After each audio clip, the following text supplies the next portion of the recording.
Welcome to Salsido Paranormal. I'm your host, James Salsido, and tonight I'm continuing my review of the original Twilight Zone TV series. As always, you can find all episodes of my show along with links to social media, ways to listen, and ways to support the show at the podcast website, and that is salsidoparanormal.com. That's SALSIDO paranormal.com. Also, please check out all the links in the episode descriptions because there you can find the friends of the show that have supported the show over the years, and including Jen, the Arcane Observer, who is the co-host of the show on the weekends, and Michael Strange, host of Trouble Minds Radio and the Radio Network, online radio network, Trouble Minds Radio, KUAP Digital Broadcasting, where you can listen to amazing shows 24/7. I think that takes care of everything for the introduction here. So let us get to these reviews. Of course, as I always say with these shows, I do these shows to talk about about popular culture media and some of the connections that I've heard of between fiction in TV shows and movies and reports of experiences. And so that's the reason I like to do these. Is it's amazing what you can find when you look into both sides of everything. So the episode we are on now is or we're in season 2, episode 22, and this one is called let's see here, right here. This one is called Long Distance Call. So this show is about a family, parents and a little boy named Billy and his grandmother, who visits for his 5th birthday party. Even though she is basically, the grandmother is very frail at this point, very ill, and so she at the party she gives Billy this toy telephone, and tells him that he can always talk to her on it. And so she has to go to bed, basically, go to rest during the party, and after that she quickly deteriorates and then passes away right after the party. Billy's parents, especially Sylvia, starts to get concerned when she notices that Billy spends all of his time on the toy telephone talking to his grandmother. And he says that she tells him that she is lonely and misses him. Now, keep in mind, this is a toy telephone. This is also way before any kind of cell phones, to where that could have been anything to do with that. And while they're at the funeral for the grandmother, Billy runs out of the building and is nearly hit by a car. And so he when his father asks him why he did that, he says that he has, excuse me, I can't even talk. When his father asks him why he did that, Chris asks him why he did that, Billy says he doesn't know. And so after that point, also being concerned about everything, Chris explains to Billy, tries to explain basically what death is and what it is like for someone basically not to come back, and asks that Billy not use the toy phone anymore in front of his mom, Sylvia. And so, and after that, goes to just the parents, Billy, not Billy, that's the grandson, Chris and Sylvia. And Sylvia has never liked how sort of how much attention the grandmother gave to Billy. She felt like it was too much in a way, or too focused on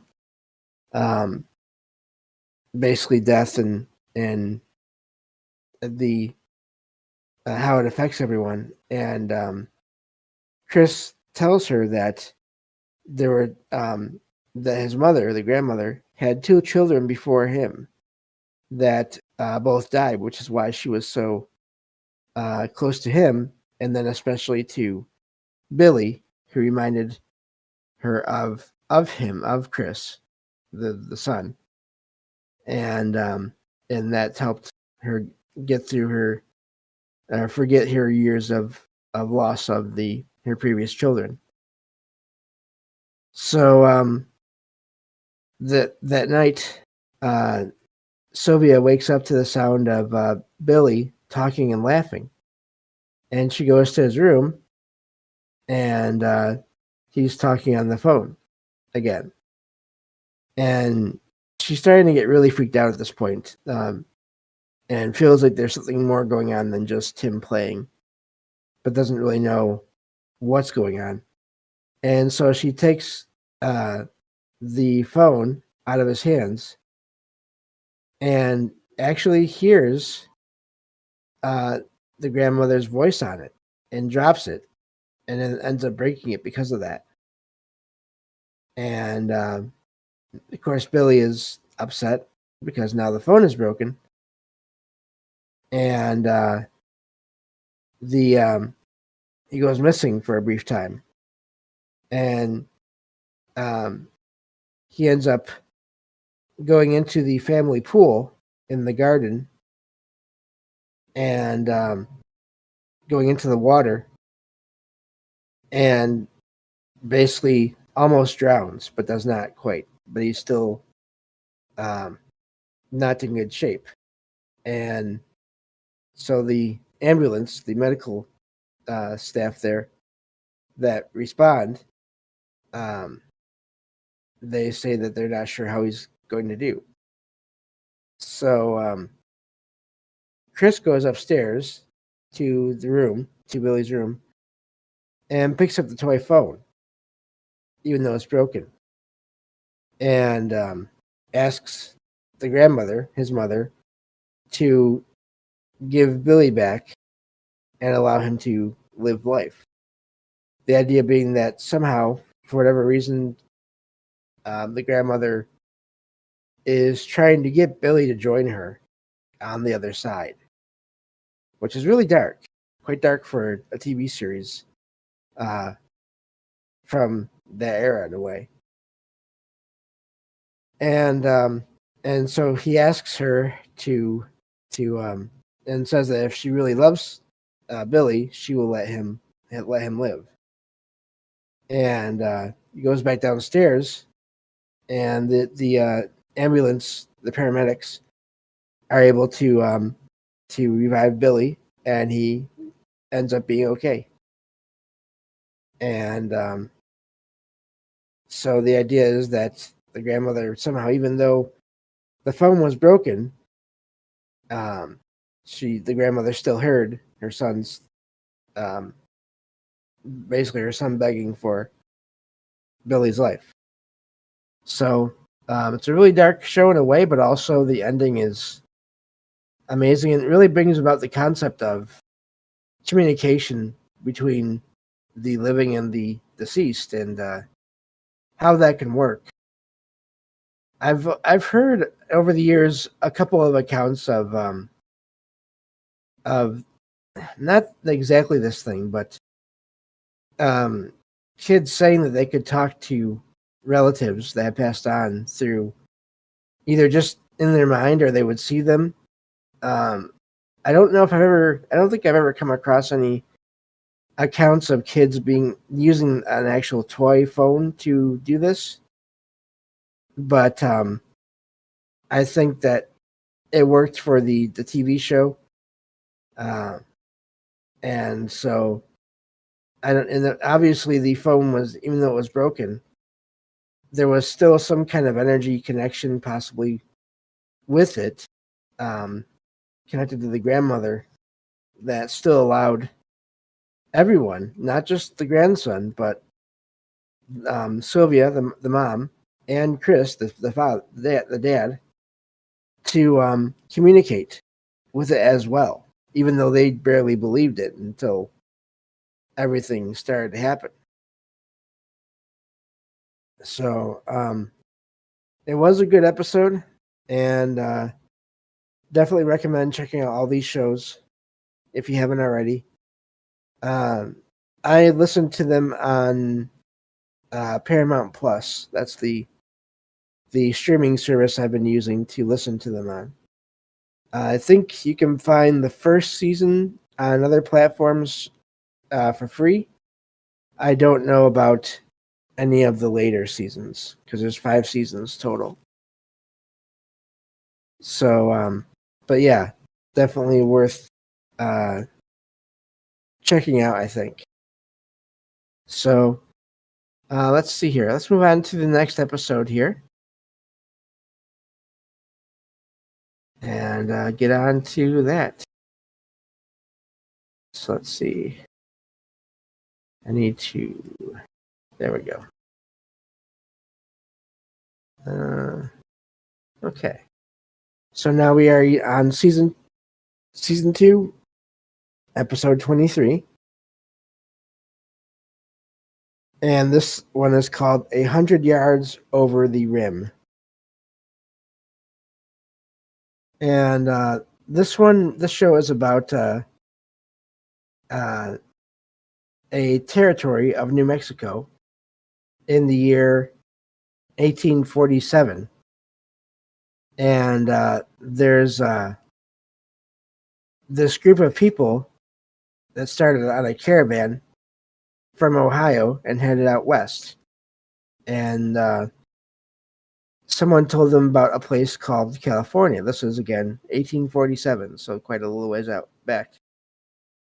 And they've been on their way to this place, but they've it's been a year since they left, and there's been a lot of exhaustion and hunger and sickness. And the man's name that is featured in the story is named Christian. I think it's Horn. I'm not sure. It's either Horn or Hom. H-O. It's probably Horn or Horn. Sometimes when R's and N's are right next to each other in text, even when they're magnified, it's the R and the N, it looks like an M to me, but I'm imagining it's Horn. We'll just go with Horn. So he has he's part of this caravan, and his son is sick, and his wife is worried, and he's the only one who has even a bit of this dream of finding this land called California left. Everyone else wants to go back, even though it would be they may not make it back because they're low on supplies and they haven't had water in a little while. So Chris decides to go out on his own over this rim, this ledge or whatever, and wants to find water and medicine, and for water for the whole group, and medicine and food for the whole group, and medicine for his son. And so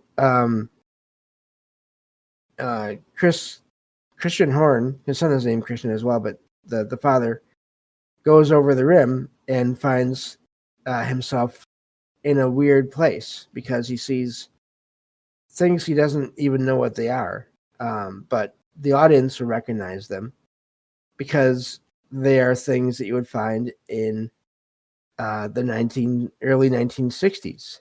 Telephone poles, a road, a large truck that is coming at him because he apparently appears out of nowhere, and he gets out of the way and accidentally he has a rifle with him because he's from the past, and he had to have a rifle to hunt and get food sometimes. And his rifle accidentally went off when he was stumbling out of the way of this truck, and the shot actually grazed his arm.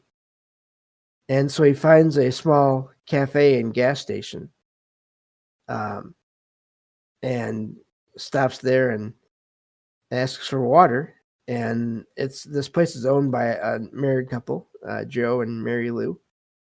And so Joe gives Christian water, and Mary Lou tends to his injury, and offering him penicillin, which will ward off infection. And they ask where he's from, and they notice that he's wearing old-fashioned clothes, and they notice his rifle, which is looks like new, but also looks like an antique because it is.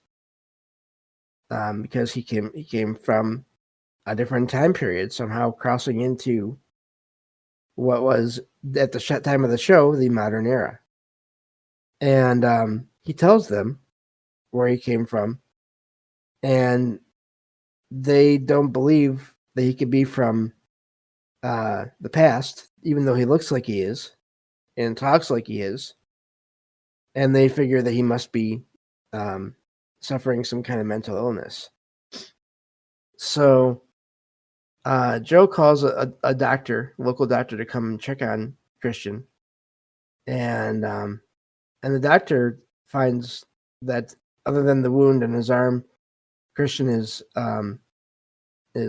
rational and otherwise healthy, and